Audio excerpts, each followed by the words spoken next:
এখন তোমাদের দেখে মনে হতেই পারে মুখটা এত সাদা লাগছে, তার উপর আবার সাদা পাউডার দিয়ে দিল, এত সাদা কি থাকবে?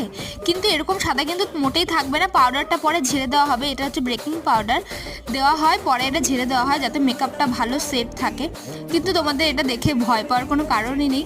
আর ও প্রথমে ভেবেছিল যে মেকআপটা হয়তো এরকমই সাদা সাদাই থাকবে, ও বলছে যে এরকমই কি সাদা থাকবে, আমি বললাম না, পরে ঝেড়ে দেওয়া হবে। তবে ও কিন্তু আমাকে ফাইনাল লুকে পরে দেখার পর আমাকে মেসেজে পরে বলেছিল, দিদি সবাই বলছিল যে খুব ভালো হয়েছে। তবে শুধু ও বললেই তো হবে না, তোমাদেরকেও জানাতে হবে যে মেকআপটা কেমন লাগছে, ফাইনাল লুকটা কেমন হয়েছে অবশ্যই তোমরা জানাবে। আর চুলটা তো বেশি ফোলাবেও না, সিম্পলের মধ্যেই রাখবে। তো আমি সেরকমই করেছি, অবশ্যই তোমরা জানাবে যে কেমন লাগছে। তো ভিডিওটা ভালো লাগলে লাইক কমেন্ট শেয়ার করে দিও, আর যারা এখনও সাবস্ক্রাইব করোনি অবশ্যই সাবস্ক্রাইব করে দিও। এরকম নতুন নতুন ভিডিও পেতে আর মেকআপের ভিডিও পেতে তোমরা অবশ্যই কমেন্ট করো।